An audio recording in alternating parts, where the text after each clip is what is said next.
Another member of that class of '87 is here, and actually you probably know him because he's the one with the big ads in the newspaper. He's certainly helped me take care of some neck problems that I have remaining from the old days. His motor, when he played football, only had one speed, and that was all the way out. They say the throttle broke, and it was just wide open all the time.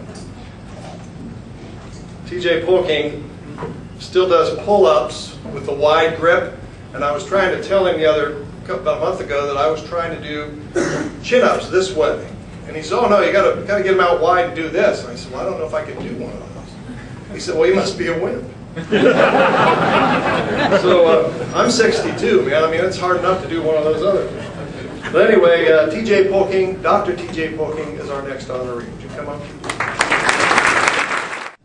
Don't believe anything he says. No, thank you. It is an honor, and I'm humbled to be here tonight to accept this great award among such wonderful company. During my time at Alder, I was fortunate to have had the opportunity to play with three the people here tonight being inducted, three players: Jim Harnett, Jeff Graham, who obviously isn't here right now, and Matt Riazzi, as well as two of the coaches, Coach Ward and Coach Ember. And I want to thank them for inspiring me and teaching me to be the best that I could be.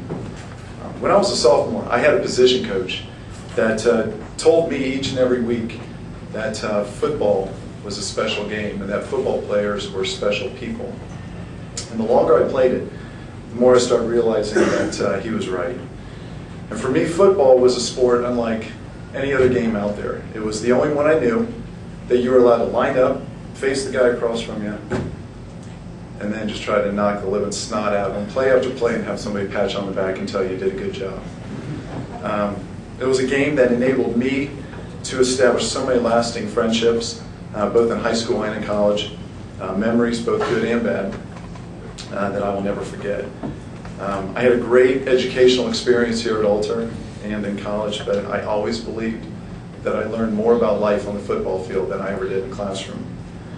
Football enabled me to travel the world. I was very fortunate.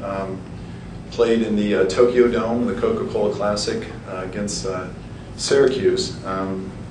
Bunch of different places across the U.S. and my personal favorite in Tempe, Arizona in the Fiesta Bowl in 1991.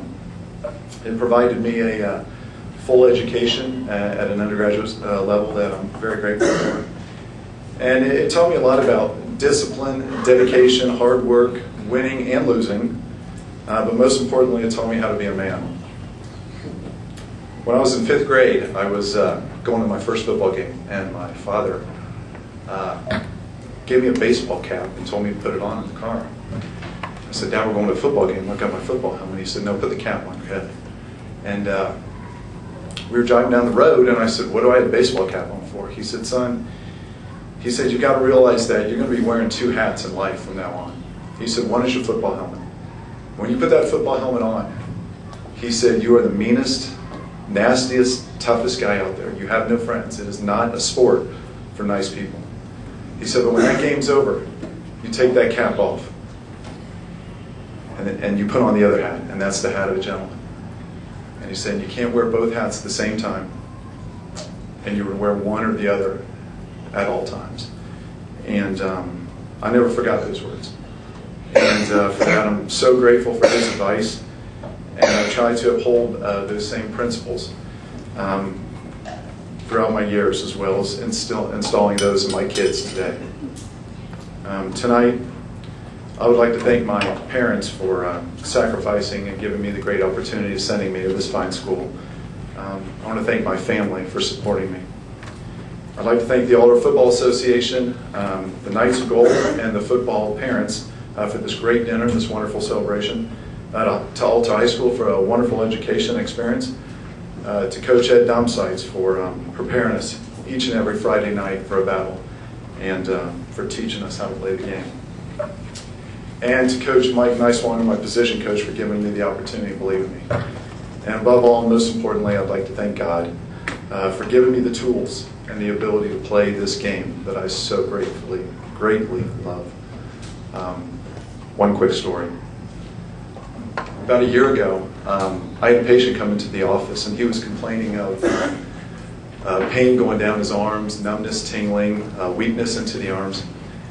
And right away, I drew my attention to his cervical region, his neck, and I gave him an exam. We took some pictures, some x-rays. And I walked back in the room, and I took the films, and I threw them up on the view box, looking at these films. And I look at them, and I say, oh my gosh. I said, what happened to you? He said, what do you mean? I said, look at your neck. I said, it is completely out of alignment. I said, you've got significant degenerative disc disease, bone spurs, and arthritis. I said, it looks a mess. I said, what happened? I said, and I can tell this has been going on for a long time. He said, I'll tell you what happened. He said, 40 years ago, I played high school football. He said, I was a quarterback for Carroll High School. And he said, it was on a Friday night, and we were playing Alder High School. And he said, there were two guys on that team that literally wanted to rip my head off.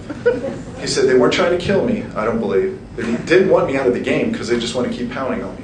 He said they were literally trying to rip my head off. And he said, and Doc, the only thing that was keeping my head connected to my body was my neck. And he said, I kid you not, I played the entire third and fourth quarter with my helmet turned 90 degrees to the side, both eyes looking out the ear hole. He said, I wasn't a very good passer. He said, but I could run the ball. And he said, as a result, I got tackled, and I got hit a lot, and I got punished that game. So he paused. He looked up at those x-rays. He looked back at me, got a little bit more angry, and he said, so you're asking me what happened to me? I know exactly what happened to me. He said, two guys, Tim Quinn and his brother Dan. They did that to me. He said, they're the reason I look that way. And I think they ought to pay for my treatment.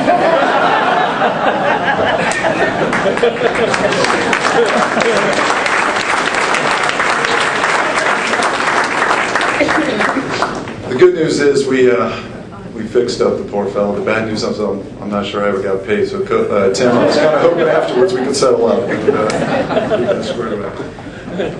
Thank you very much. Good luck tomorrow night. We'll be there rooting you on. Thank you.